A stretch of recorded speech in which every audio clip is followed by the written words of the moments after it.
রাসূল সাল্লাল্লাহু আলাইহি ওয়াসাল্লাম বলে গেছেন, রাসূল সাল্লাল্লাহু আলাইহি ওয়াসাল্লাম বলছেন, কুল্লু মাউলুদিন ইউলাদু আলাল ফিতরা, প্রত্যেকটা সন্তান ইসলামী স্বভাব নিয়ে জন্মগ্রহণ করে।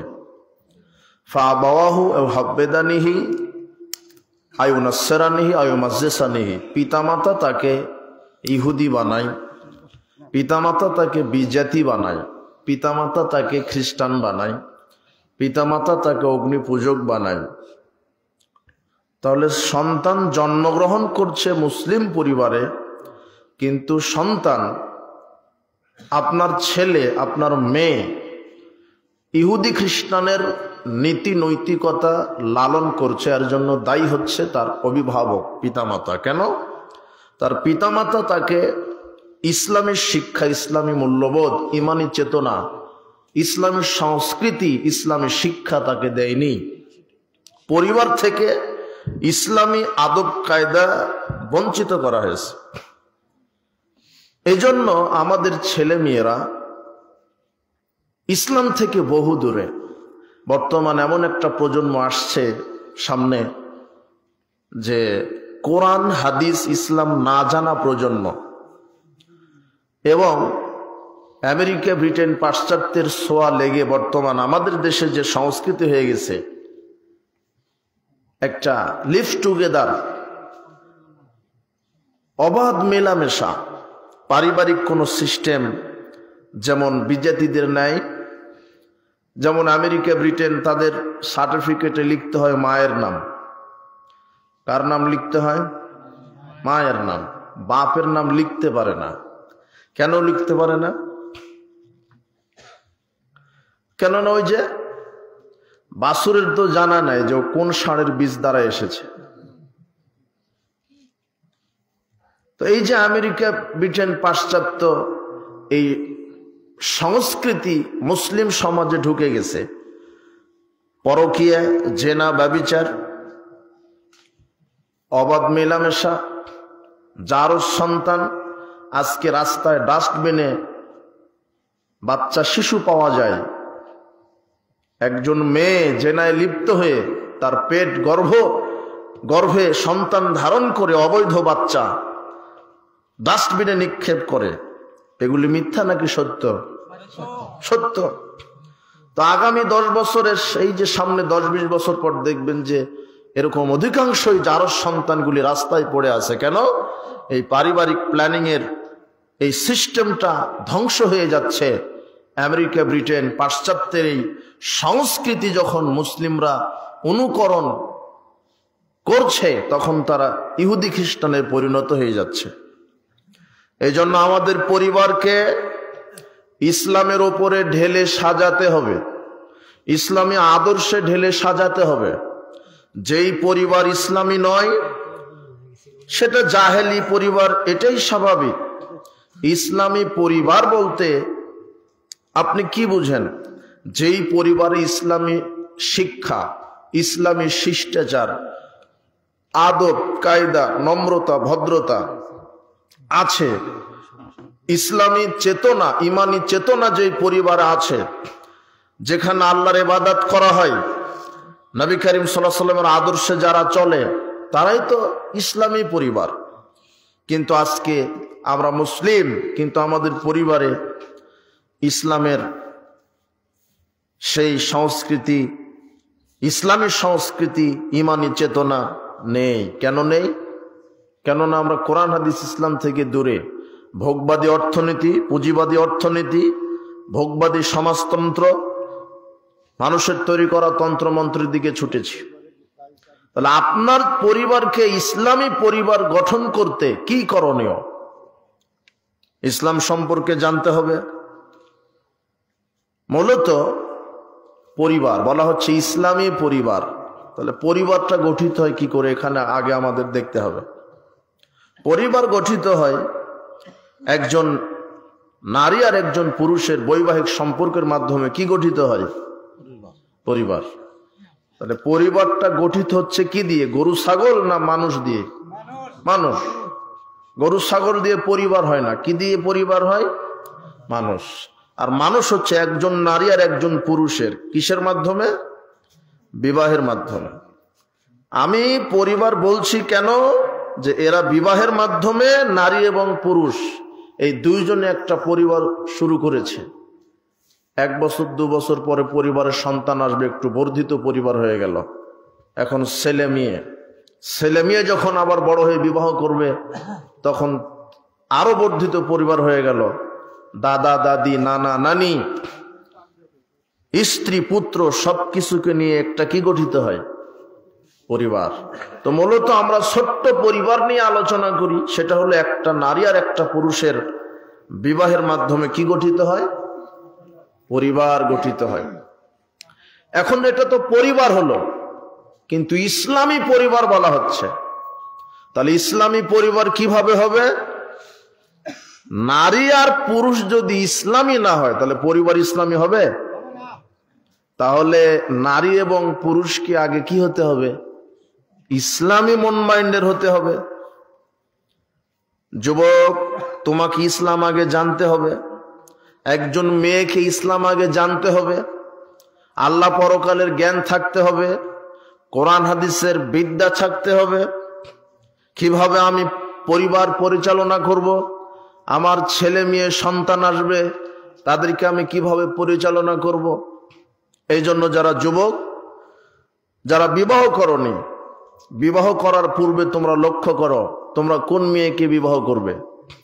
যেই মেয়েকে এখনো যেই বাপ বিবাহ দেয়নি, সেই পিতাকে সচেতন হতে হবে, আমার মেয়েকে আমি কার সাথে বিবাহ দিচ্ছি।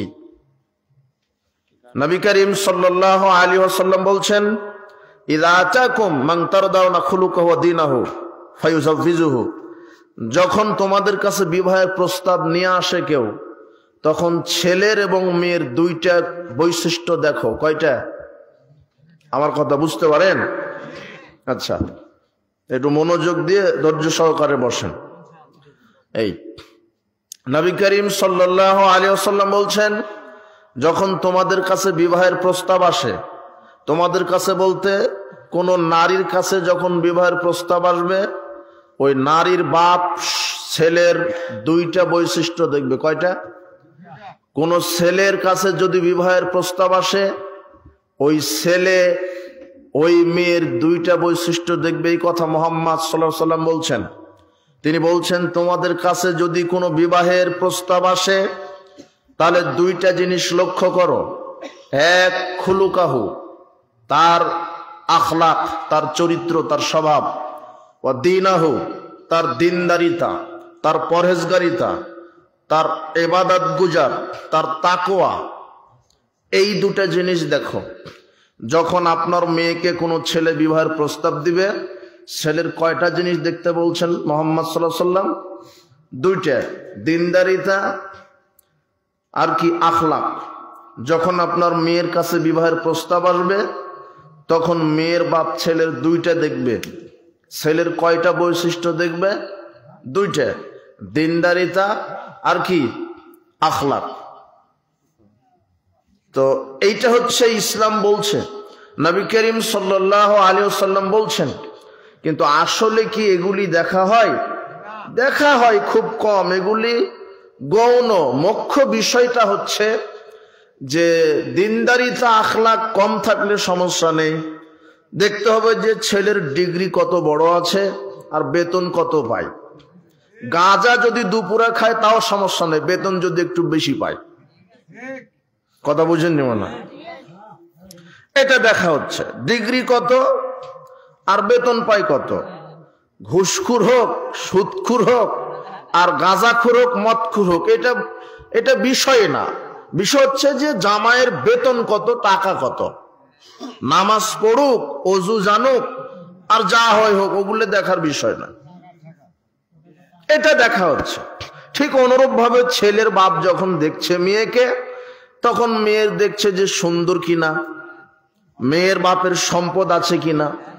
কিন্তু তার যে দিনদারিতা, তার যে চরিত্র, এগুলি দেখা হচ্ছে না। যার কারণে একজন দুষ্ট প্রকৃতির মেয়ের সাথে বিবাহ দেওয়ার কারণে, যেই মেয়েটা দিন জানে না, ধর্ম জানে না, ইসলাম জানে না, আল্লাহ পরকাল সম্পর্কে জ্ঞান রাখে না, যার ভিতরে পরহেজগারিতা নাই, আমানতদারিতা নাই, দিনদারিতা নাই, পর্দা নাই, সালাত নাই, এমন একটা মেয়েকে যখন বিবাহ করছে, ওই পরিবার কোশ্চিনকাল ইসলামে হবে না, হবে এটা জাহেলিয়াত, মূর্খ পরিবার হবে। ওটা কি পরিবার হবে? জাহেলিয়াতের পরিবার। ঠিক অনুরূপ ভাবে যেই ছেলের সাথে আপনার মেয়েকে বিবাহ দিচ্ছেন, এই ছেলের ভিতরে যদি দিনদারিতা না থাকে, যদি পরহেজগারিতা না থাকে, আমানতদারিতা যদি না থাকে, যদি সালাত সিয়াম না থাকে, তার আখলাক আদব যদি খারাপ হয়, আপনি শুধু অর্থ আর ডিগ্রি দেখে বিবাহ দিলেন, এই পরিবার আদর্শ হবে না। এরা কিভাবে আদর্শ সন্তান জন্মগ্রহণ করাবে? শোনেন, বাপ যেরকম হয় বেটা ওরকমই হয়, মা যেরকম মেয়ে ওরকমই হয়। নবী করিম সাল্লাল্লাহু আলাইহি ওয়াসাল্লাম বলছেন, প্রত্যেকটা সন্তান তার পরিবারে জন্মগ্রহণ করে ইসলামের ওপরে, পিতামাতা তাকে ইহুদি খ্রিস্টান বানিয়ে দেয়। ছেলে বাপ যদি সালাত আদায় না করে, ছেলে সালাত আদায় করবে না। মা যদি নিজেই বেপরদায় চলে, মেয়ে পর্দা করবে না। কেননা ছেলে মেয়ে প্রথম যেই শিক্ষাটা পায়, বিশ্ববিদ্যালয় থেকে না পরিবার থেকে? হ্যাঁ, পরিবার থেকে। তো মা যদি নিজেই লুচ্চামি করে, বেটি কি করবে? স্বাভাবিক। বাপ যদি সিগারেট খায়, তাহলে বেটা গাঁজা খাবে, এটা তো স্বাভাবিক। এটা হাদিসের অনুকূলের ভাষা। নবী করিম সাল্লাল্লাহু আলাইহি ওয়াসাল্লাম বলছেন, ছেলে মেয়েকে পথভ্রষ্ট করে তার অভিভাবক, তার পিতামাতা, আর করবেও তো। মেয়েকে এমন ছেলের সাথে বিবাহ দিলেন যেই ছেলের ভিতরে দিনদারিতা নাই, আমানতদারিতা নাই। এমন মেয়ের সাথে বিবাহ দিলেন যার ভিতরে দিনদারিতা নাই, পরহেজগারিতা নাই। আব্দুল্লাহ ইবনে আবু হুরায়রা রাদিয়াল্লাহু আনহু বলছেন, রাসূল সাল্লাল্লাহু আলাইহি ওয়াসাল্লাম বলেছেন, তুনকাহুল মারাতু লিআরবাইন, নারীকে 4টি বিষয় দেখে পুরুষেরা বিবাহ করে। নারীর 4টা জিনিস পুরুষ দেখে। এক, লিমালেহা, নারীর সম্পদ দেখে। দোষের কিছু নয় সম্পদ দেখা। আপনি বিবাহ করবেন যে হ্যাঁ, আমি যাকে বিবাহ করব তার সম্পদ আছে কতটুকুন, সম্পদের প্রয়োজন আছে, সমস্যা নেই। ওয়ালি হাসাবেহা, তার বংশ দেখেন, সমস্যা নেই, বংশ ভালো হলে তো ভালো। ও জামালেহা, তার সৌন্দর্যতা দেখেন। ওয়ালি দ্বীনিহা, তার দিনদারিতাও দেখে অনেক মানুষ। তবে রাসূল সাল্লাল্লাহু আলাইহি ওয়াসাল্লাম বলছেন যে নারীর সম্পদ থাকলে ভালো, না থাকলে অসুবিধা নেই। নারীর বংশ ভালো হলে ভালো, বংশ খারাপ হলে অসুবিধা নেই। নারীর সৌন্দর্য হলে ভালো, কিন্তু কালো কুৎসিত যদি হয় কোনো সমস্যা নেই। কিন্তু আমি মুহাম্মদ সাল্লাল্লাহু আলাইহি ওয়াসাল্লাম বলছি, তোমরা দিনদারি যার ভিতরে আছে এই নারীকে বিবাহ করো।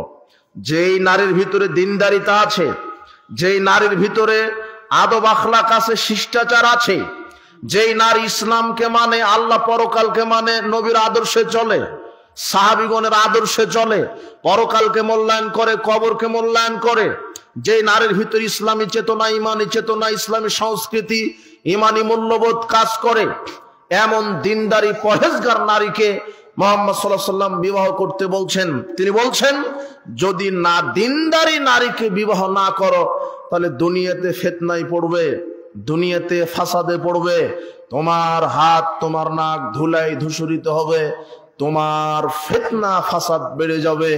যদি কোন নারীকে বিবাহ না করা হয়? দিনদারিতা, পরহেজগার, আদব আখলাকওয়ালা, শিষ্টাচারওয়ালা। এই জন্য সাবধান যুবক, তুমি যে নারীকে বিবাহ করবে, শুধু নারীকে নয়, তুমি মনে রেখো, ওই নারীকে বিবাহ করলে 1 বছর পরে সে সন্তানের মা হবে, হবে না? ও তখন মায়ের ভূমিকা পালন করবে। শুধু তুমি একজন নারীকে বিবাহ করলে তা নয়, তোমাকে মাথাতে এটা আনতে হবে যে ও মায়ের ভূমিকা পালন করতে পারবে কিনা। আমার সন্তান ছেলে মেয়ে জন্মগ্রহণ করবে, আমার ছেলে মেয়েকে আমার স্ত্রী শিষ্টাচার ভদ্রতা শিক্ষা দিতে পারবে কিনা। তুমি অমানুষ, তুমি পশু, তুমি অপদার্থকে বিবাহ করো না, যার ভিতরে দিন নাই, ইমান নাই, যে পর্দা জানে না, সালাত জানে না, ওযু জানে না, যার ভিতরে ইসলামী মূল্যবোধ নেই। শুধু তার সৌন্দর্যতা দেখে তুমি তাকে বিবাহ করো না, সে তোমাকে জাহান্নামে নিয়ে যাবে। তোমাকে তোমার আনুগত্য করবে না, তোমার ছেলে মেয়েকে সঠিক শিক্ষা দিবে না, তুমি কোন নারীকে বিবাহ করবে সিদ্ধান্ত তোমার। তোমাকে একটা হাদিস শোনাই, নবী করিম সাল্লাল্লাহু আলাইহি সাল্লাম আর জাবের রাদিয়াল্লাহু আনহু দুইজনে একটা যুদ্ধ থেকে ফিরে আসছেন বাড়িতে। তো পথিমধ্যে কথা হচ্ছে, রাসূল সাল্লাল্লাহু আলাইহি সাল্লাম জাবেরকে বলছেন, জাবের আতাজাওয়াজতা, তুমি কি বিবাহ করেছো? তো জাবের বলছে, কুলতু নাম, আমি বললাম হ্যাঁ আল্লাহ রাসূল আমি বিবাহ করেছি। তখন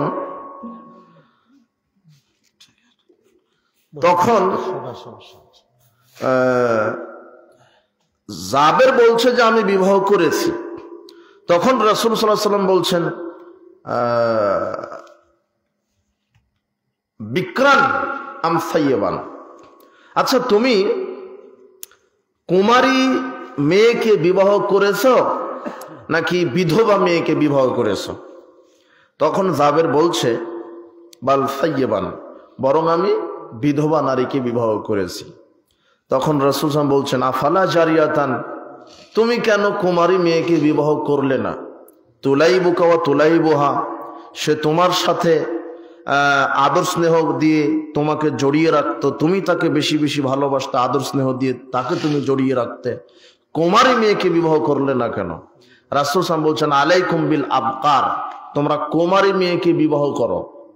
কুমারী মেয়ের মুখ মিষ্টি বেশি, সন্তান দিতে পারে বেশি। কুমারী মেয়ের মুখ মিষ্টি বেশি আর অল্পতেই সন্তুষ্ট হয়। বিধবা নারীকে বিবাহ করবেন, ওকে যতই দিবে ও বলবে যে আমার আগের স্বামীটাই ভালো ছিল, খোঁটার শেষ নাই।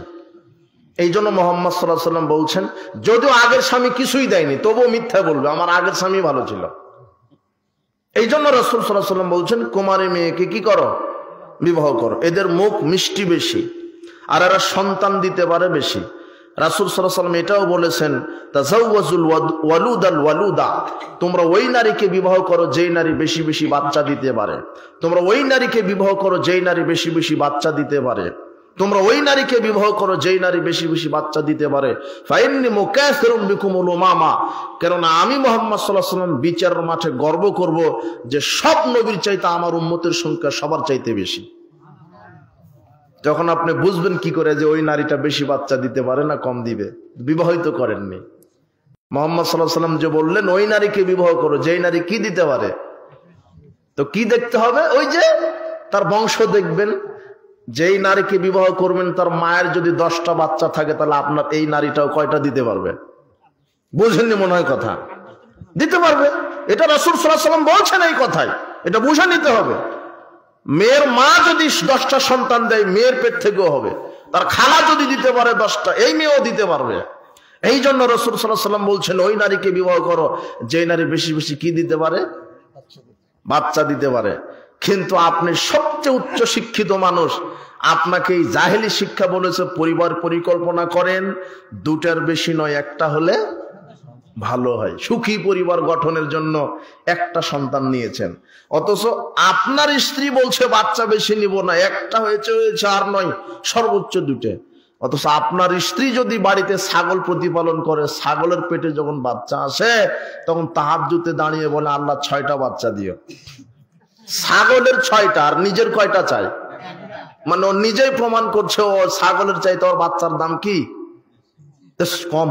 কম বেশি কি করে? বেশি হলে তো নিজের 10টা চাইতো।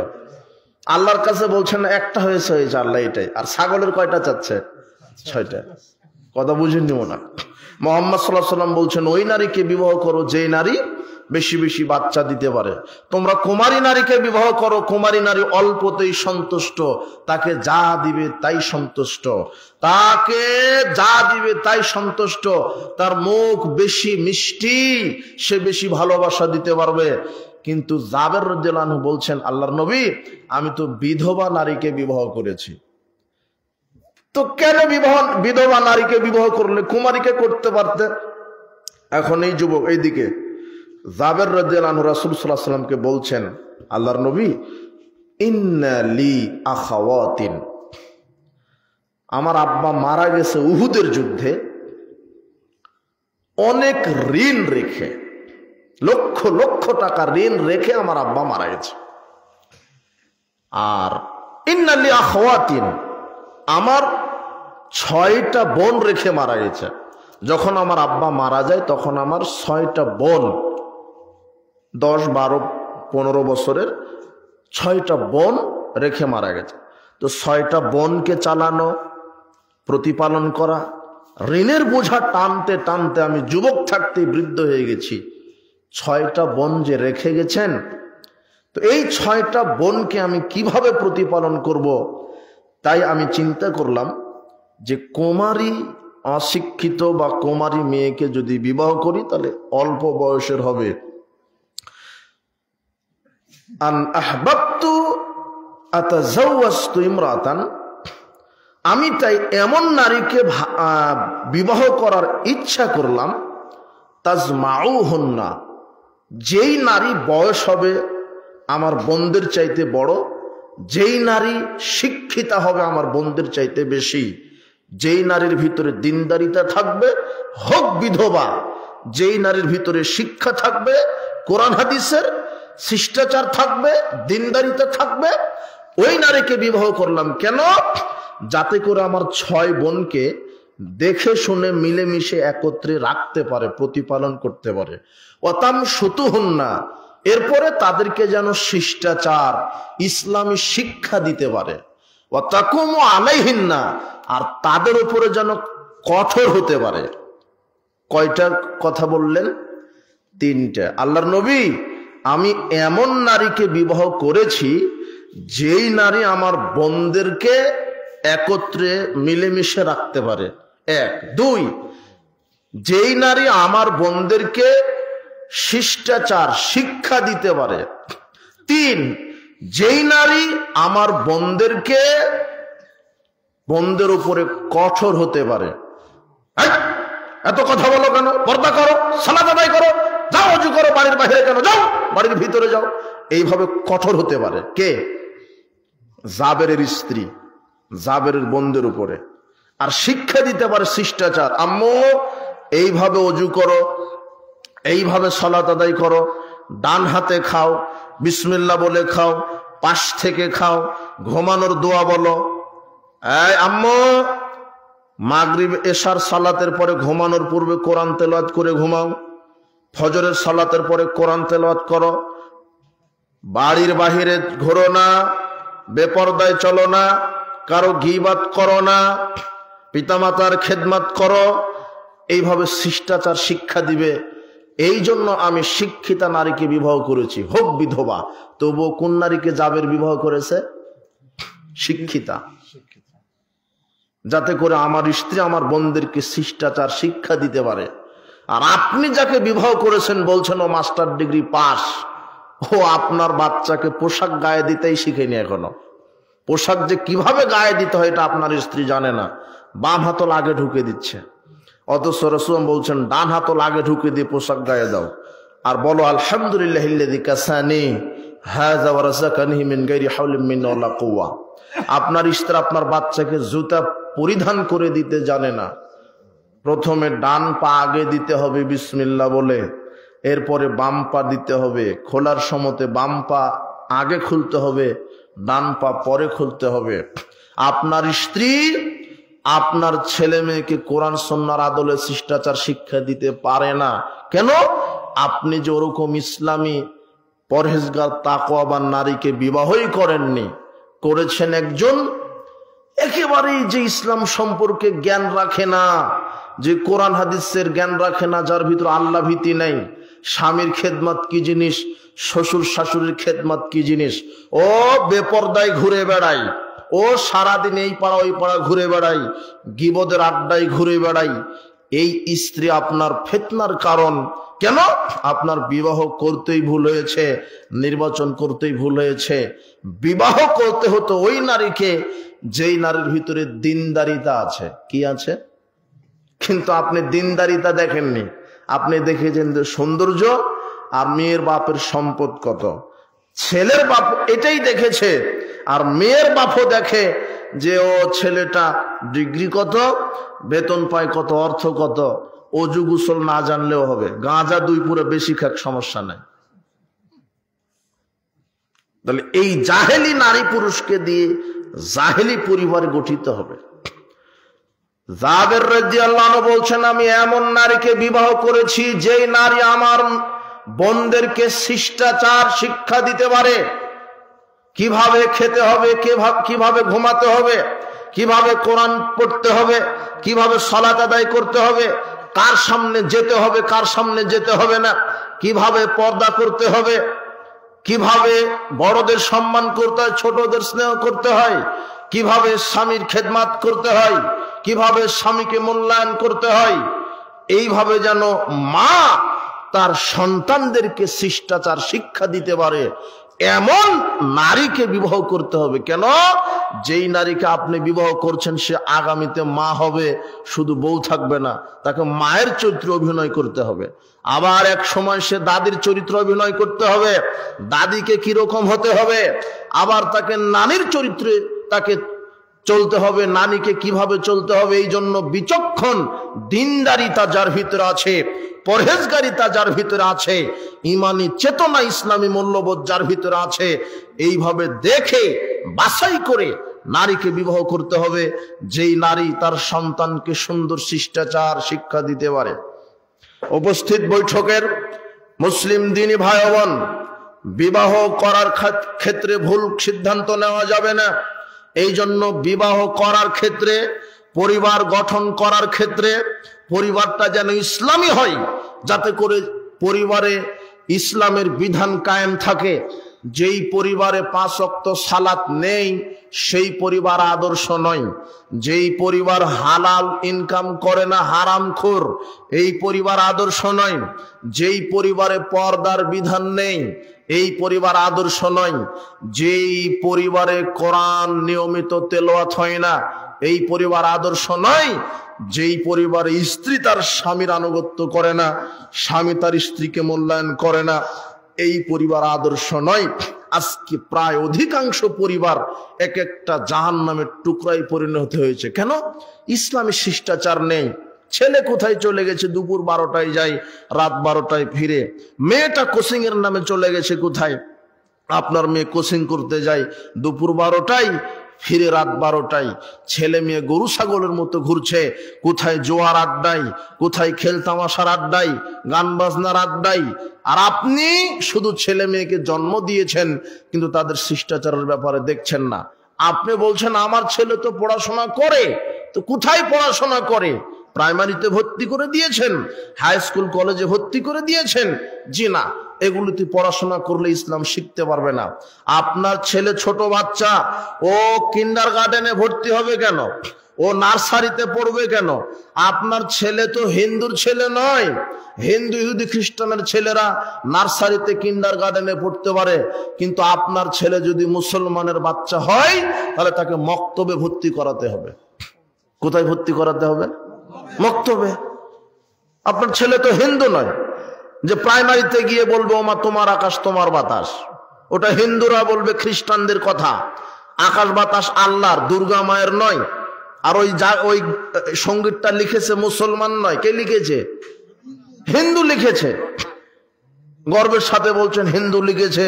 তা আপনার ছেলেই তো বড় ওমা তোমার আকাশ তোমার বাতাস। কিছু ঘেলো আছে? নিজেকে মুসলমান দাবি করছেন কি বলে? প্রাইমারিতে ভর্তি করে দিয়েছেন কেন? ওখানে না আলিফ বাতা শেখানো হয়, না অজু গোসল শেখানো হয়, কিভাবে লুচ্চামি করা লাগে, আর ডাক্তার হয়ে, ইঞ্জিনিয়ার হয়ে জানোয়ারি কিভাবে করা লাগে এই শিক্ষা প্রতিষ্ঠানগুলিতে তাই শেখানো হয়। MBBS ডাক্তার হয়েছে আপনার ছেলে, ও যত বড় ডাক্তার ও তত বড় একটা সিটার। এই দেশে যে যত বড় ডাক্তার সে তত বড় সিটার, তত বড় বাটপার। তুমি তোমার বাপকে নিয়ে গেছো MBBS ডাক্তারের কাছে, একেবারে বিভাগীয় প্রধান, এত বড় ডাক্তার, শুধু বলেছো আমার আব্বা ঘুমাতে পারে না। 10টা টেস্ট দিবে আগে, 10টা, 10 দুগুণ 20,000 শুধু পরীক্ষাতেই 20,000। এরপরে প্রেসক্রিপশনে ওষুধ লিখবে, তাও আবার লিখবে সঠিকটা নয়, ওই কোম্পানির ওষুধ লিখবে যেই কোম্পানি তাকে ঘুষ দিয়েছে। এ হলো তোমার ডাক্তারের চরিত্র। আমি বলছি না যে সব ডাক্তার এরকম করে, তবে প্রায় ডাক্তার বাটপার। আপনার ছেলে বিসিএস ক্যাডার, ও কি শিখাচ্ছে না ওই ছেলেকে? আপনার ছেলে ইঞ্জিনিয়ার, লন্ডন পাশ করে এসেছে, ইঞ্জিনিয়ার। ও হলো জানোয়ার একটা। ও ইঞ্জিনিয়ারিং করে রাষ্ট্রের টাকা চুরি করার ধান্দাতে। ওকে বলে দিয়েছে 10,000 কোটি টাকা আপনাকে দেওয়া হলো, এই রাস্তাটা করে দেন। ও 7,000 কোটি টাকা রাস্তার কাজ করেছে, আর 3,000 কোটি টাকাই মেরে দিয়েছে। তাই তো রাস্তাটা 10 বছর যাওয়ার কথা যায় 2 বছর। ওটা ইঞ্জিনিয়ার, সবচেয়ে বড় শিক্ষিত। ও হলো ডাক্তার। আপনার ছেলেটা নেতা। ও যত বড় রাজনীতিবিদ তত বড় দুর্নীতিবিদও একটা। ও রাজনীতি করে দুর্নীতি করার ধান্দাতে। আপনার একটা চেয়ারম্যান, ও চেয়ারম্যান ক্যানভাস করতে ওর 1 কোটি টাকা খরচ হয়। আপনার এই কামারখন্দতে একটা চেয়ারম্যান শুধু নির্বাচন করতে 1 কোটি টাকা খরচ হয়। ও 1 কোটি টাকা খরচ করে 50 কোটি চুরি করার ধান্দাতে, অথচ চেয়ারম্যান হতে 1 টাকাও লাগবে না। ইসলামী বিধানই এটা নয়। কেন? ওর মৌলিক শিক্ষা ওর ভিতরে নেই। তাই বলে আমি আপনার ছেলেকে আবার ওখানে ফিরে যাচ্ছি, kindergarten, play group, nursery, আপনার primary, high school, intermediate, honours যেগুলি বিশ্ববিদ্যালয় আছে এগুলিতে পড়াতে নিষেধ করিনি। ওগুলাতেই পড়বে, কিন্ডার গার্ডেনেই পড়বে। এখন আমি এই দেশের যারা শিক্ষা ব্যবস্থা কন্ট্রোল করে, নিয়ন্ত্রণ করে, তাদেরকে বলছি ওই কিন্ডার গার্ডেনেই পড়াশোনা করান। প্রাইমারি প্রাইমারি থাকবে, হাই স্কুল থাকবে, কলেজ কলেজই থাকবে, বিশ্ববিদ্যালয় বিশ্ববিদ্যালয় থাকবে। কিন্তু ইহুদি খ্রিস্টানের এই নাস্তিক্যবাদী শিক্ষা ব্যবস্থা পরিবর্তন করে সেখানে কোরআন সুন্নাহর শিক্ষা ব্যবস্থা চালু করতে হবে। যখন এই প্রাইমারির শিক্ষা ব্যবস্থা, শিক্ষা কারিকুলাম, এই কিন্ডার গার্ডেন, এই প্লে, এই নার্সারি, এই শিক্ষা কারিকুলাম যখন কোরআন সুন্নাহ ভিত্তিক হবে, তখন আমার ছেলে তাওহীদ শিখবে, আল্লাহর জ্ঞান শিখবে, পরকালের জ্ঞান শিক্ষা অর্জন করবে, কবর, জান্নাত, জাহান্নাম চিনবে, আল্লাহ ভীতি আসবে। তখন আমার সন্তানটা কোরআন হাদিস শেখার পরে এমবিবিএস ডাক্তার যখন হবে, তখন রোগীদের সাথে আর বাটপাড়ি করবে না। কেন? ওর ভিতরে আল্লাহর ভয় ঢুকে যাবে। আপনার ছেলেটা মক্তবে হাদিস শিখে যাবে, হাদিস শিখবে, মান গাস্যা ফালাইসা মিন্না। আল্লাহ নবী হাদিসে বলেছেন, যে প্রতারণা করে সে মুহাম্মাদের উম্মত নয়। তখন এই ডাক্তার আর রোগীর সাথে কি করতে পারবে না? প্রতারণা করতে পারবে না। তোমার ডাক্তার, তোমার বাপ মারা গেছে 3 দিন আগে, তুমি তাহাজ্জুদ পড়ছো আর বলছো আমার আব্বাকে, আল্লাহ আমার আব্বাকে জীবন ফিরিয়ে দাও। কিন্তু তোমার বাপ 3 দিন আগেই মারা গেছে, তোমার ডাক্তার ওই শিশুতে আইসিইউতে রেখেছে মরা বাপকে 3 দিন রেখে, বলছে যে 6 লক্ষ টাকা বিল। এটা হলো ডাক্তার। মরা বাপকে শিশুতে রেখেছে 2 দিন, বলছে যে 4 লক্ষ টাকা বিল। এটা হলো ডাক্তার। তাহলে তোমার সাথে প্রতারণা করলো, তোমাকে সঠিক ওষুধও লিখে দেয়নি, সঠিক কোম্পানির ভালো ওষুধটা লিখে দেয়নি, লিখে দিবে ওই কোম্পানি, যেই কোম্পানি ডাক্তারকে কি দিয়েছে? ঘুষ। এই যে প্রতারণা করলো। তো ওই ডাক্তার এমবিবিএস ডাক্তার হতে নিষেধ নাই, এমবিবিএস ডাক্তারই হবে। কিন্তু আগে আপনার ছেলেকে এমবিবিএস ডাক্তার হওয়ার পূর্বে কোরআন সুন্নাহটা শিখিয়ে দেন, আল্লাহ ভীতিটা শিখিয়ে দেন, মক্তবে মাদ্রাসায় পড়ান।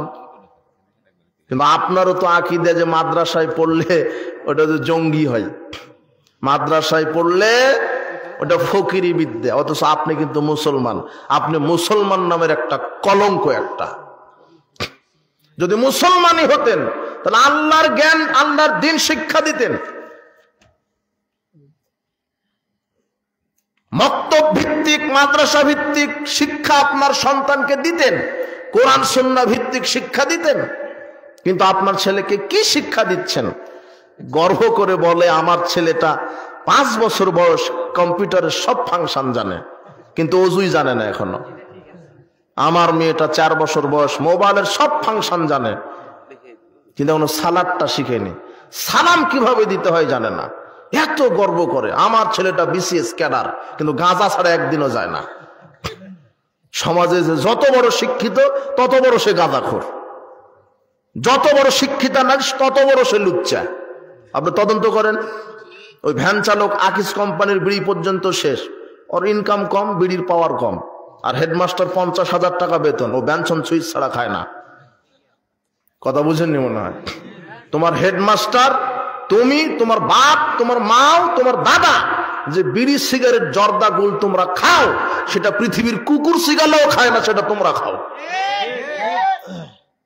তাহলে ওই শিক্ষার কি দাম?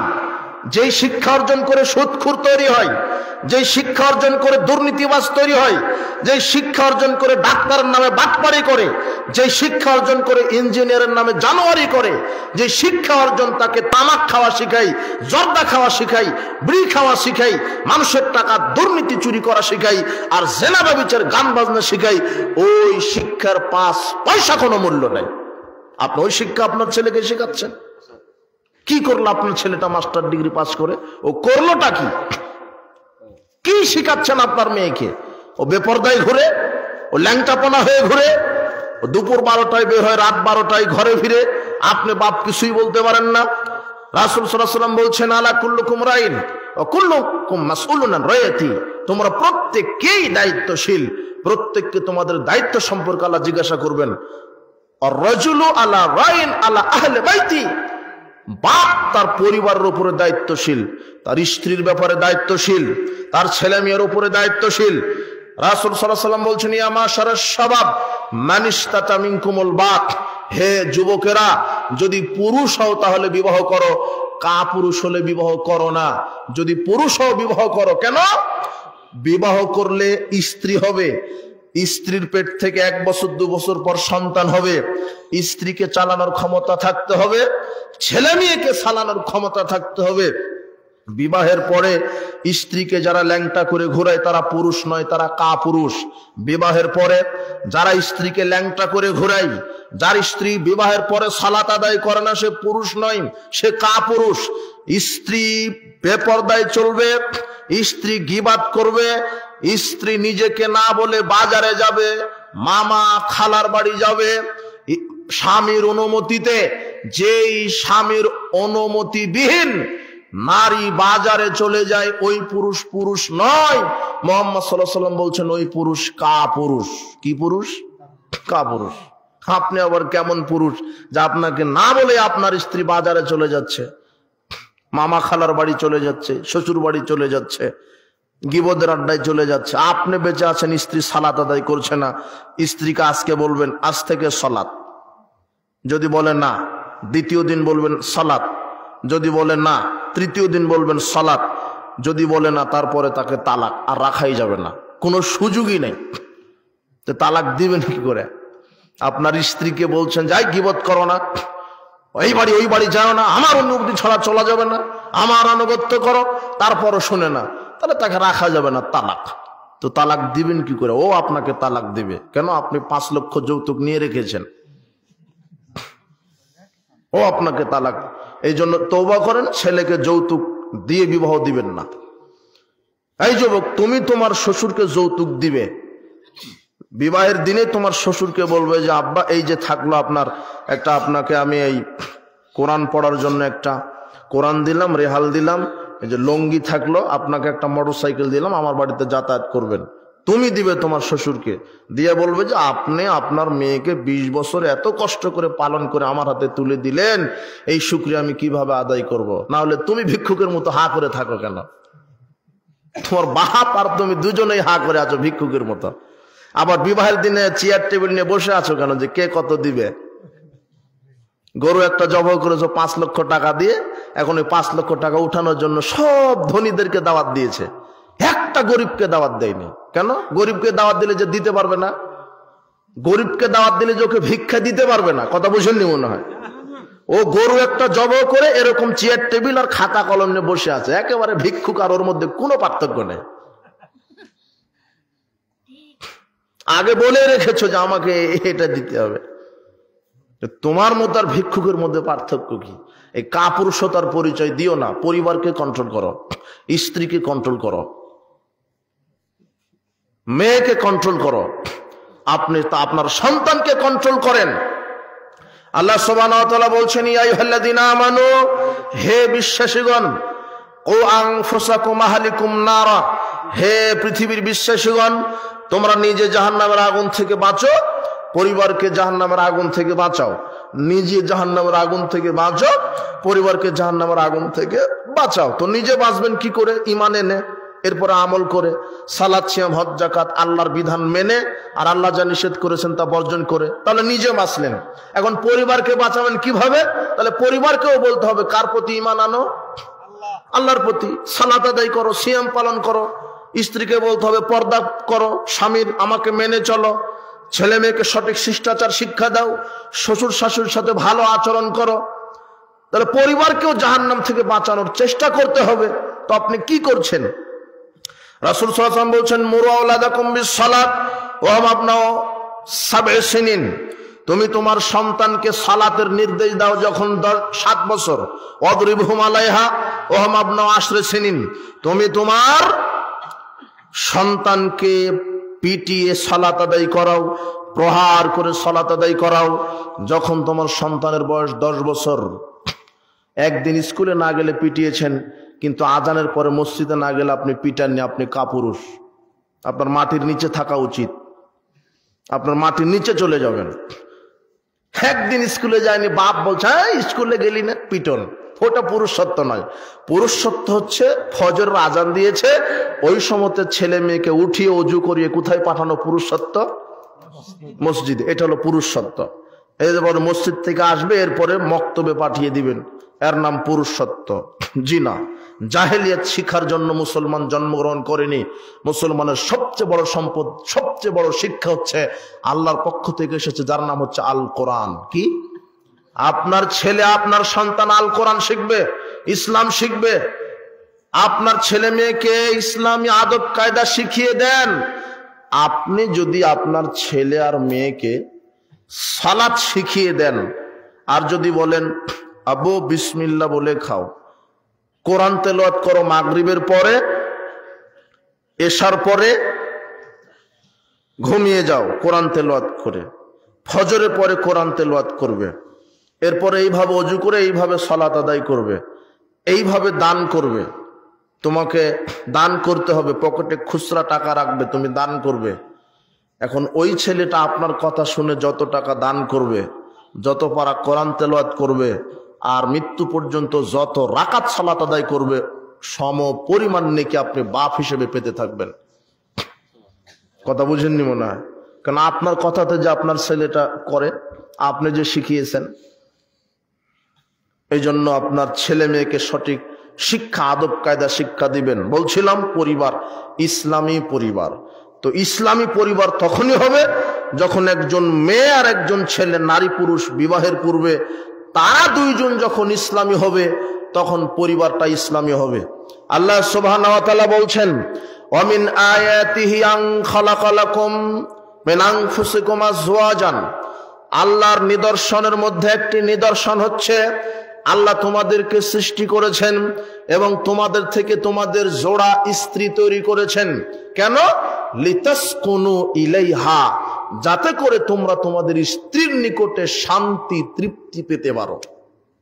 পৃথিবীর ইতিহাসে একজন পুরুষের জন্য সবচেয়ে শান্তি তৃপ্তি পাওয়ার জায়গা হলো তার স্ত্রী। কি বলেন তো? তার স্ত্রী।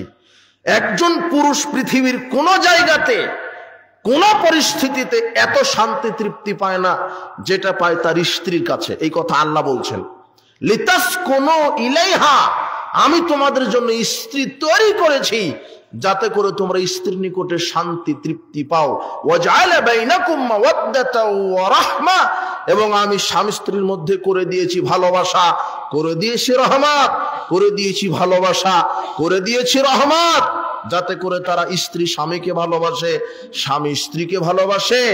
আর এই স্বামী স্ত্রী পরস্পরকে ভালোবাসবে তখনই যখন তাদের ভিতরে আল্লাহ ভীতি থাকবে, দিনদারিতা থাকবে, শিষ্টাচার থাকবে।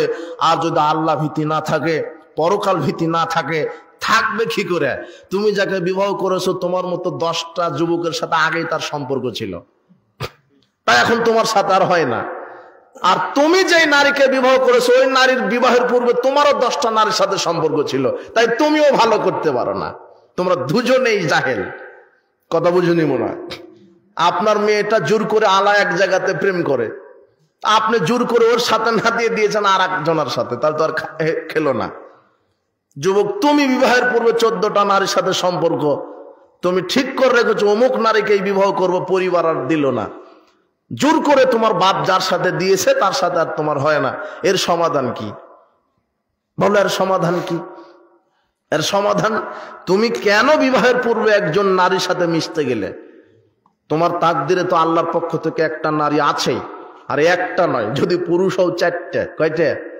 আল্লাহ বলছেন মাসনা সালাসা রুবা, দুইটা করো, তিনটা করো, চারটা করো, সামর্থ্য না থাকলে একটা, তাও না থাকলে দাসী। তো দাসীর সিস্টেম তো বাংলাদেশে নাই, তাহলে একটা। কিন্তু সমাজ তো তোমাকে উল্টে, বাংলাদেশের মাটি খারাপ, বাংলাদেশের আবহাওয়াই খারাপ। তুমি যদি বৈধভাবে চারটা বিবাহ করো বলবে যে লুচ্চে, স্বভাব খারাপ। আর তুমি অবৈধভাবে 10টা নারীর সাথে সম্পর্ক করো বলবে মরদ রে। কথা বুঝেননি মনে হয়? কোনো সমস্যা নেই। বাংলাদেশের ভিত্তি খারাপ, এর মাটি খারাপ, দূষিত। সৌদি আরবে যার একটা স্ত্রী তাকে বলে জ্বর স্বভাব খারাপ, ওই জন্য আরো 14টার কাছে যায়। আর যার 4টা স্ত্রী, এই হলো পরহেজগার। এখন তো আপনার স্ত্রী খুব খুব আমাকে গালি দিবে, একদম হুজুর তাকে শেষ করে দিলাম। আমি আজ থেকে 5-7 বছর আগে যখন সাতক্ষীরাতে বহু বিবাহের উপকারিতা বা ক্ষতির দিকগুলো আলোচনা করছিলাম, নারীরা শুধু গালি আর গালি। এ বলে কি মৌলানা সাহেব? না, স্বামীর ভাগ তো কাউকে দিতে চায় না। রাসূল সাল্লাল্লাহু আলাইহি ওয়াসাল্লাম বলছেন, যখন পৃথিবীতে কোনো নারী তার স্বামীকে কষ্ট দেয়, তখন জান্নাতের হুরেরা বলতে থাকে পৃথিবীর নারীকে, ও নারী, তোমরা স্বামীকে কষ্ট দিও না, দুদিনের জন্য দুনিয়াতে আছে, মরার পরেই তোমার স্বামীকে আল্লাহ আমাদেরকে দিয়ে দিবেন। মানে আমাদেরকে, মানে 2টা, 10টা, 20টা, 72টা, 72,000টা। আল্লাহ বলছেন জান্নাতীরা মন দিয়ে যা আকাঙ্ক্ষা করবে করতে দেরি, আমি দিতে দেরি করব না। তো তখন তুমি কি করে মেনে নিবা? তোমার স্বামীকে আল্লাহ 72টা দিবে, তখন তুমি কি করে মেনে নিবা? আর 72টা এই জন্যই দিবে যে দুনিয়াতে তুমি তোমার স্বামীকে সন্তুষ্ট করতে পারো না, সব সময় খোটা দিয়েছ। রাসূল সাল্লাল্লাহু আলাইহি ওয়াসাল্লাম বলছেন, আবু সাঈদ খুদরি রাদিয়াল্লাহু আনহু বলছেন যে খরাদা রাসূলুল্লাহ সাল্লাল্লাহু আলাইহি ওয়াসাল্লাম ফি আযহান আও ফিতরিন ইলাল মুসাল্লা। রাসূল সাল্লাল্লাহু আলাইহি ওয়াসাল্লাম একদা ঈদুল আযহা অথবা ঈদুল ফিতরের কোন একটা সালাতে ঈদগাহের মাঠে গেলেন। ফামারা আলান নিসায়ে, সালাত শেষ করে তিনি মহিলাদের পাশ দিয়ে যাচ্ছিলেন। যেতে যেতে তিনি বললেন মহিলাদেরকে, ইয়া মাশারান নিসা, হে মহিলা সম্প্রদায় শোনো, তাসাদ্দাকনা, তোমরা বেশি বেশি দান সদকা করো। হে মহিলা সম্প্রদায়, তোমরা বেশি বেশি দান সদকা করো। ফা ইন্নী উরিতুকুম আকসারা আহলিন নার, কেননা আমি তোমাদেরকে বেশি বেশি জাহান্নামে দেখছি। তখন মহিলারা বলছে, বেমা ইয়া রাসূলুল্লাহ, আল্লাহর নবী, কেন মহিলারা বেশি বেশি জাহান্নামী? তখন তিনি বলছেন, তুকসিরলান লানা, মহিলারা বেশি বেশি মানুষকে অভিশাপ দেয়। তোর মরণ হয় না কেন? অমুকের হাত ভাঙে না কেন? ওর চোখ অন্ধ করে দেয় না কেন? এমনিতে 2 টাকা নিয়ে গন্ডগোল, তাও আপনার স্ত্রী প্রতিবেশীকে অভিশাপ দিয়েই শেষ। একটা 10 টাকা দামের বেগুনের গাছ খেয়েছে আপনার প্রতিবেশীর স্ত্রীর কোন একটা ছাগলে, খেলো 10 টাকা দামের বেগুন গাছ, আর অমনি অভিশাপ। আরে ছাগলের মরণ দেয় না কেন? কথা বুঝেননি মনে হয়? অথচ ছাগল বিক্রি করলে ওর ওই বেগুন গাছ যে জমিতে, ওই জমি কিনা হবে। কথা বুঝেননি মনে হয়? যেই জমিতে একটা বেগুন গাছ লাগিয়েছিল, ওই বেগুন গাছের দাম 5 টাকা। হয়তো বা ছাগল রশি ছিঁড়ে খেয়ে ফেলেছে। এটা বলেন যে আপনার আর যেন না আসে, আর যেন ছাগল না আসে, গাছ না খায়, ভালোভাবে বলেন। এই যে লেগে গেল আপনার স্ত্রী, আপনি তখন অফিসে ছিলেন বা আপনিও কৃষিকাজে এসে শুনছেন যে বেগুন গাছ খেয়েছে, আপনিও 2 ঘন্টা চালালেন স্ত্রীর সাথে, চালানোর পরে এখন বলছে আব্দুল্লাহর মা যা হয়েছে হয়েছে, এখন ধৈর্য ধরো। সারাদিন গালি দেওয়ার পরে যখন আর পারে না, তখন বলছে ধৈর্য ধরো। কিন্তু ধৈর্যটা প্রথমেই ধরা উচিত ছিল। এই যে অভিশাপ, নারীরা বেশি বেশি অভিশাপ দেয়। যেই নারী বেশি বেশি কথায় কথায় মানুষকে অভিশাপ দেয়, এই নারী কোথায় যাবে? ওয়া তাকফুরুনাল আশির, এরা স্বামীর সাথে কুফরি করে। সাহাবীগণ আর এক হাদিসে বলছেন, কিভাবে ইয়াকফুরনা বিল্লাহে, আল্লাহর নবী আপনি যে বললেন স্ত্রীরা নারীরা কুফরি করার কারণে জাহান্নামী, তো তারা কার সাথে কুফরি করে? তখন তিনি বলছেন শোনো, তারা স্বামীর সাথে কুফরি করে। কিভাবে? লাউ আহসানতা ইলাইহা ইহদাহুন্না দাহরা, স্বামী স্ত্রীকে মন প্রাণ দিয়ে ভালোবাসে, তাকে শাড়ি কিনে দেয়, তার চিকিৎসার ব্যবস্থা করে, সে যখন যা কিছু খেতে চায় কষ্ট করে ভ্যান চালিয়ে কঠোর পরিশ্রম করে তাকে সেটা খাওয়ায়। সুম্মা রাআত মিনকা শাইআন, এরপরও যদি স্বামীর একটু কমতি দেখে তখন বলে মা রাআইতু মিনকা খায়রান কাত্ত, তোমার কাছে 20 বছর থেকে আমি কিছুই পেলাম না। স্ত্রী যা চেয়েছে তাই দিয়েছেন, শাড়ি চেয়েছে শাড়ি কিনে দিয়েছিলেন, বলেছে যে আজকে বার্গার খাবে বার্গারও কিনে দিয়েছেন, বলেছে যে আজকে কাচ্চি খাবে কাচ্চিও কিনে দিয়েছেন, কিন্তু একদিন তার চাওয়া অনুপাতে হয়নি, তখন বলছে তোমার কাছে 20 বছর থেকে কিছুই পেলাম না। এগুলো অকৃতজ্ঞ, স্বামীর সাথে কুফরি করলো। যেই স্ত্রী তার স্বামীর সাথে কুফরি করে এই স্ত্রী জান্নাত হবে না, হজ তাহাজ্জুদ দিয়ে হবে না। রাসূল সাল্লাল্লাহু আলাইহি ওয়াসাল্লাম বলছেন লা তুজাইজু, 2 শ্রেণীর মানুষ আছে, রুসুহুমা সালাতুহুমা, তাদের সালাত কবুল করেন না আল্লাহ। 2 শ্রেণীর মানুষ আছে, তাদের ফরজ নফল ইবাদত কবুল হয় না। 2 শ্রেণীর মানুষ আছে, তাদের সালাতটা মাথার উপরে উঠে না, মানে কবুল হয় না। এক আব্দুন আবাকা মিন মাওয়ালি, ওই কর্মচারী যেই কর্মচারী তার মালিককে না বলেই পালিয়ে চলে এসেছে। আপনি যার কাজ করতেছিলেন ওনাকে না বলে চলে এসেছেন, উনার কাছে গিয়ে ক্ষমা না পর্যন্ত আপনার সালাত কবুল হবে না। 2 ওমরাতুন আসাদ জাওজাহা, ওই নারী যেই নারী স্বামীর অবাধ্যতায় চলে, যেই নারী স্বামীকে মূল্যায়ন করে না, যেই নারী স্বামীকে কষ্ট দেয়, যেই নারী স্বামীর অবাধ্যতায় চলে, যেই নারী স্বামীকে কষ্ট দেয়, এই নারীর সালাত কবুল হবে না। কত নারী আছে তাহাজ্জুদ মিস দেয় না, কিন্তু স্বামীর খেদমত করে না, স্বামীকে সহ্য করতে পারে না। বলেছে পানি নিয়ে আসো, বলছেন নিয়ে খাও, গরম পানি দাও, ঠান্ডা নিয়ে আসে, পানি চেয়েছে নিয়ে গেল ঠ্যাক করে ফেলে দিচ্ছে, মানে একটা মেজাজি দেখায় দিচ্ছে। কথা বুঝেননি মনে হয়? রাসূলুল্লাহ বলছেন কুল্লু জাব্বারিন আনিদ, প্রত্যেক গুমরাহী জেদি অহংকারী ব্যক্তি জান্নাতে যাবে না। আপনার স্ত্রী এত জেদি, ও যেটা বুঝে ওটাই বুঝ, আপনার বুঝের কোনো দাম নাই, ও যেটা বুঝে ওটাই বুঝ, এত জেদি। কিছু মহিলা আছে যে স্বামীকে মূল্যায়ন করে না, এদের সালাত সিয়াম আল্লাহ কি করছেন না, কবুল করছে না। যারা স্বামীর শুকরিয়া আদায় করে না, উপস্থিত মা বোন আপনাকে বলছে, আপনার স্বামী পাগল হোক, ছাগল হোক, উন্মাদ হোক, মাতাল হোক, স্বামীকে মূল্যায়ন করে জান্নাত। জান্নাতে নারীদের যাওয়ার মাধ্যম হলো স্বামী। স্বামীকে ইনকার করে, স্বামীকে কষ্ট দিয়ে, স্বামীর অবাধ্যতা দেখিয়ে চলে হজ যাকাত তাহাজ্জুদ দিয়ে জান্নাত হবে না, সাবধান। এক মহিলা আল্লাহর নবীর কাছে এসেছেন কিছু জানার জন্যে, তো আল্লাহর নবী বলছেন না জাতু জাওজানান্তি, তোমার কি স্বামী বেঁচে আছে? কালাত নাম, মহিলা বলছে হ্যাঁ আছে। আল্লাহর নবী বলছেন কাইফা আনতি লাহু, তুমি তোমার স্বামীর জন্য কেমন? তখন ওই নারী বলছে মা আজস্তু আনহু, আমি ভালোই খেদমত করি, কিন্তু আমার স্বামী আমাকে মূল্যায়ন করে না। তখন আল্লাহ নবী বলছেন ফাংজুরি, একটু অপেক্ষা করো, ধৈর্য ধরো, আইন আনতে মিনহু, তুমি তোমার স্বামীকে ছেড়ে কোথায় চলে যাবে? ফাইন্নামা হুয়া জান্নাতুকা ওয়া নারুকে, স্বামী তোমার জান্নাতে যাওয়ার কারণ, স্বামী তোমার জাহান্নামে যাওয়ার কারণ। স্বামীকে মূল্যায়ন করে জান্নাত। কয়েকজন নারী ছিল পৃথিবীতে স্বামীকে মূল্যায়ন করতেন, তার একজন হচ্ছে খাদিজা রাদিয়াল্লাহু তাআলা আনহা। কে বলেন তো? খাদিজা, মুহাম্মদ সাল্লাল্লাহু আলাইহি সাল্লামের প্রথম স্ত্রী খাদিজা রাদিয়াল্লাহু তাআলা আনহা যতদিন বেঁচে ছিলেন ততদিন তিনি দ্বিতীয় বিবাহ করেননি, এত ভালোবাসতেন খাদিজাকে। খাদিজা মরে যাওয়ার পরেও খাদিজার সম্মানের কারণে মুহাম্মদ সাল্লাল্লাহু আলাইহি সাল্লাম খাদিজার বিভিন্ন বান্ধবীদের কাছে উপঢৌকন পাঠিয়ে দিতেন, যেটা খাদিজার বান্ধবীকে দিয়ে আসো।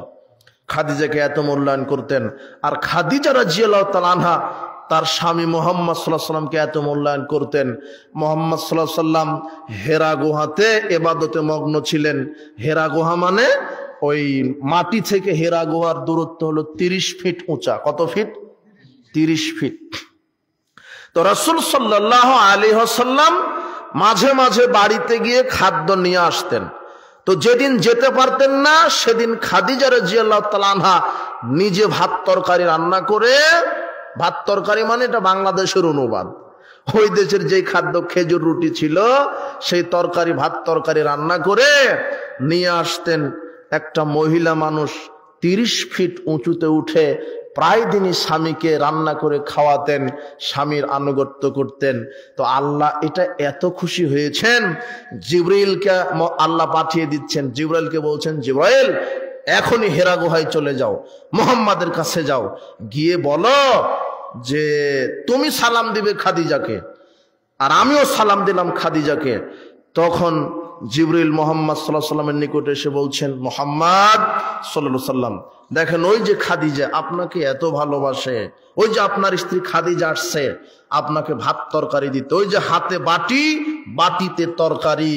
খাদিজা আসলেই বলবেন আমি জিবরিল তো খাদিজাকে সালাম দিয়েছি, আল্লাহও খাদিজাকে সালাম দিয়েছি।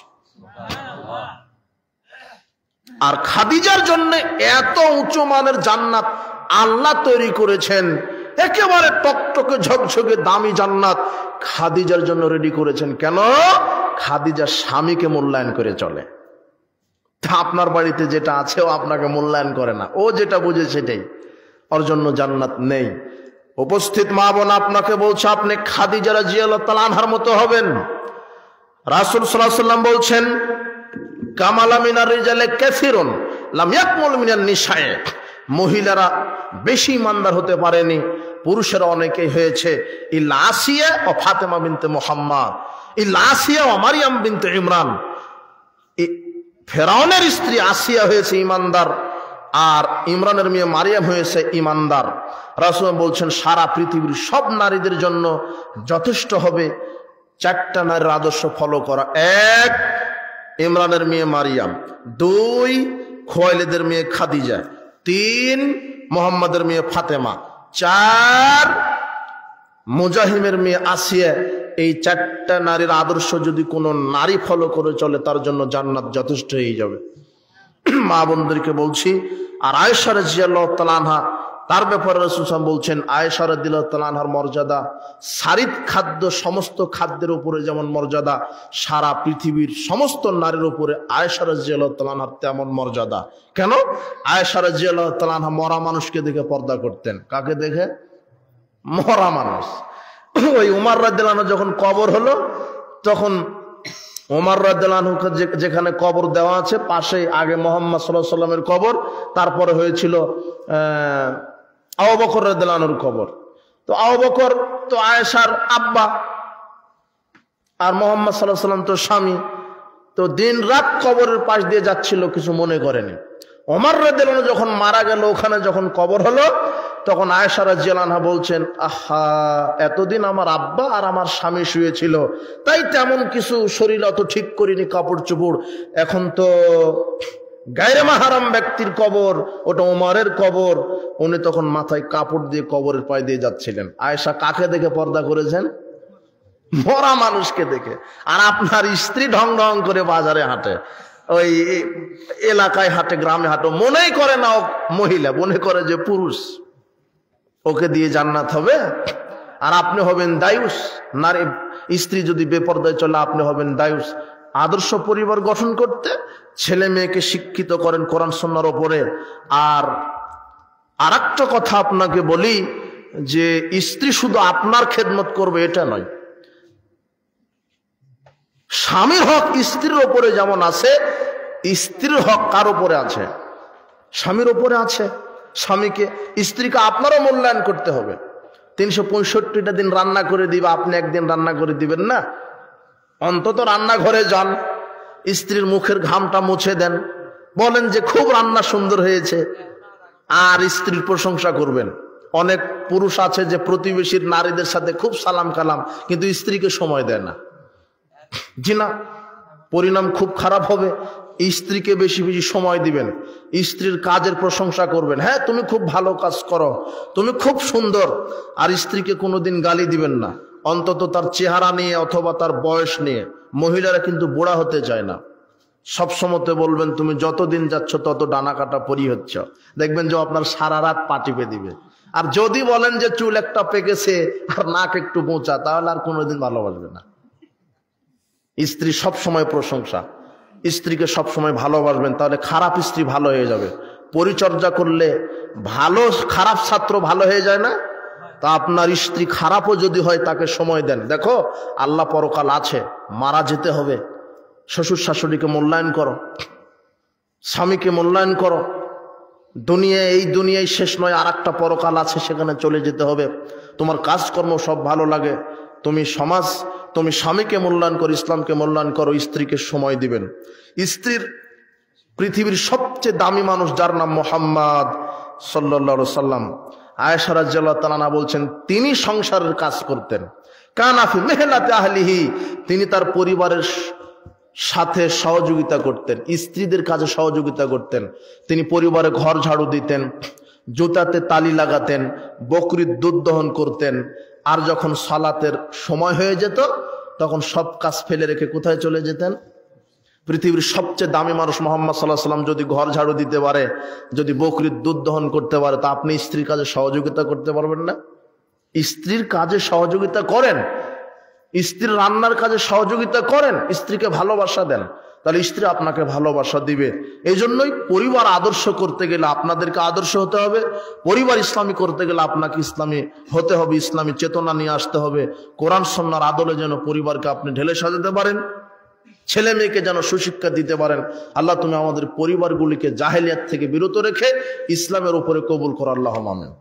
আজকের ইসলামী জালসায় যত নারী পুরুষ এসেছেন সবাইকে আল্লাহ কোরআন এবং সহিহ সুন্নাহ অনুযায়ী চলার তৌফিক দান করো, আমিন। যারা মারা গেছেন তাদের কবর শাস্তি মাফ করো, যাদের পিতামাতা অসুস্থ তাদের আরোগ্যতা দান করো। আমাদের মধ্যে যারা আমার হাতে 2-1 জন দান করতে পারে